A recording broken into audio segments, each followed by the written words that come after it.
Hi friends, ഇന്ന് ഞാൻ വന്നേക്കുന്നത് കിഴങ്ങ് കറിയായിട്ടാണ്. നമുക്ക് അപ്പത്തിൻ്റെ കൂടെ ചപ്പാത്തിൻ്റെ കൂടെയൊക്കെ കഴിക്കാൻ പറ്റിയൊരു നല്ലൊരു കറിയാണ്. അപ്പോൾ ഇതെങ്ങനെ ചെയ്തതെന്ന് ഞാൻ പറഞ്ഞുതരാം. അപ്പോൾ നമുക്ക് വീഡിയോയിലേക്ക് പോകാം. ഇതിനായിട്ട് ഞാൻ 2 കിഴങ്ങ് ഇതേപോലെ കട്ട് ചെയ്ത് വെച്ചിട്ടുണ്ട്. ഇനി ഇത് നമുക്ക് വേവിച്ചെടുക്കണം. ഞാൻ കുക്കറിലിട്ടാണ് വേവിക്കുന്നത്. കുക്കറിലേക്ക് ഇട്ട് കൊടുക്കുക. പിന്നെ ഒരു പച്ചമുളകും കൂടി ഇട്ട് കൊടുക്കുക. പിന്നെ ഒരു സവാള ഇതേപോലെ കട്ട് ചെയ്ത് കൊടുക്കുക. പച്ചമുളക് വേണേൽ കൂടുതൽ ചേർക്കാം. എരിവ് കൂടുതൽ വേണ്ടവർക്ക് കൂടുതൽ പച്ചമുളക് ചേർക്കാം. ഉള്ളി ഇതേപോലെ അരിഞ്ഞിടുക. ഇനി അതിലേക്ക് ആവശ്യത്തിന് ഉപ്പ് ചേർത്ത് കൊടുക്കാം. ഇനി 1/4 ടീസ്പൂൺ മഞ്ഞൾപ്പൊടി, പിന്നെ 1.5 ടീസ്പൂൺ മീറ്റ് മസാല അല്ലെങ്കിൽ ഗരം മസാല ചേർത്താൽ മതി. പിന്നെ ആവശ്യത്തിന് വെള്ളം ഒഴിച്ചു കൊടുക്കുക.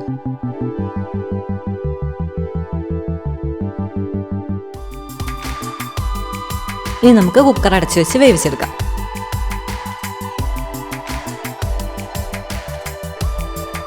അപ്പം ഇതാകുന്ന സമയം കൊണ്ട് നമുക്ക് ഇതിലേക്കുള്ള അരപ്പും കൂടെ തയ്യാറാക്കി വെക്കാം. അതിനായിട്ട് കുറച്ച് തേങ്ങ, ഒരുപാട് തേങ്ങ വേണ്ട, കാരണം കിഴങ്ങ് വെന്ത് കഴിയുമ്പോൾ നമ്മളത് ഉടച്ചും കൂടെ കൊടുക്കുന്നുണ്ട്. അപ്പം ഗ്രേവിക്ക് ആവശ്യമായിട്ടുള്ള തേങ്ങ എടുക്കുക.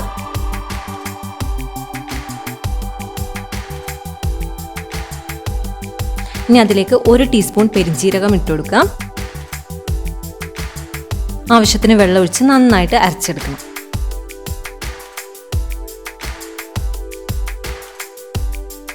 ഇതേപോലെ അരച്ചെടുത്തിട്ടുണ്ട്. അപ്പം നമ്മുടെ കിഴങ്ങ് വിസിലൊക്കെ വന്ന് പ്രഷറൊക്കെ പോയിരിക്കുകയാണ്. നമുക്കിത് വെന്തോന്ന് നോക്കാം. അപ്പോൾ കിഴങ്ങ് നന്നായിട്ട് വെന്തിട്ടുണ്ട്.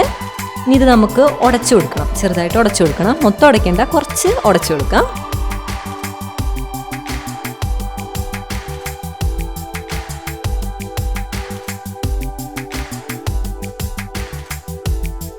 ഇനി ഇതിലേക്ക് നമ്മൾ അരച്ചു വെച്ച അരപ്പും കൂടെ ചേർത്ത് കൊടുക്കാം.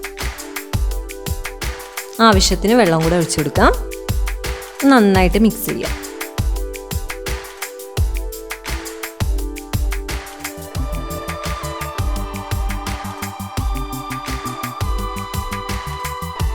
ഇനി സ്റ്റൗ ഓൺ ആക്കുക. ഇനി ഇത് നന്നായിട്ടൊന്ന് തിളപ്പിക്കണം.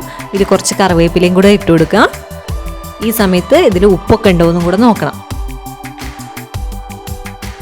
അപ്പോൾ എനിക്ക് ഉപ്പ് കുറവായിരുന്നു, അപ്പോൾ ഞാൻ കുറച്ചും കൂടെ ഉപ്പ് ഇട്ട് കൊടുത്തിട്ടുണ്ട്. അപ്പോൾ ഇതിൻ്റെ അകത്ത് നമ്മൾ വേറെ മുളക് പൊടിയൊന്നും ചേർത്തില്ല. മുളക് പൊടിയും മല്ലിപ്പൊടിയും ചേർക്കേണ്ടതുണ്ട്. അത് നമ്മൾ വറവിടുന്ന സമയത്താണ് ചേർക്കുക. നന്നായിട്ട് കറിയിൽ തിളയൊക്കെ വന്നിട്ടുണ്ട്. ഇത് നമുക്ക് മാറ്റി വെക്കാം. എന്നിട്ട് നമുക്ക് ഇതിലേക്ക് വറവിട്ട് കൊടുക്കാം.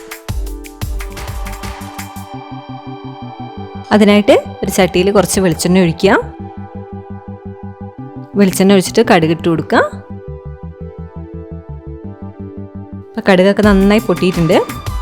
ഇനി ഇതിലേക്ക് നമുക്ക് പൊടികൾ ഇട്ട് കൊടുക്കാം. ഒരു 2 ടീസ്പൂൺ മുളക് പൊടി, അത് എരിവിനനുസരിച്ച് ചേർക്കാം.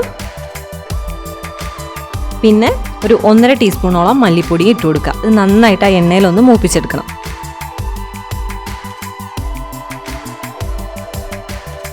ഇനി നമുക്കിത് കറിയിലേക്ക് ചേർത്ത് കൊടുക്കാം.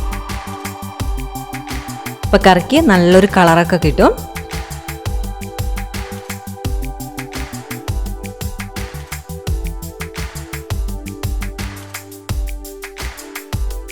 പൊടികളൊക്കെ ചേർത്തിട്ട് നന്നായിട്ട് മിക്സ് ചെയ്തെടുക്കുക.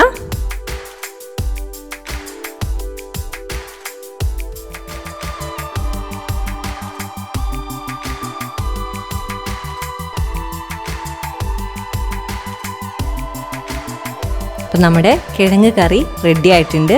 നല്ല ടേസ്റ്റാണ് അപ്പത്തിൻ്റെ കൂടെയൊക്കെ കഴിക്കാൻ. അപ്പത്തിൻ്റെ ഒപ്പം ചപ്പാത്തിൻ്റെ ഒപ്പം വേണേൽ നമുക്ക് കഴിക്കാം.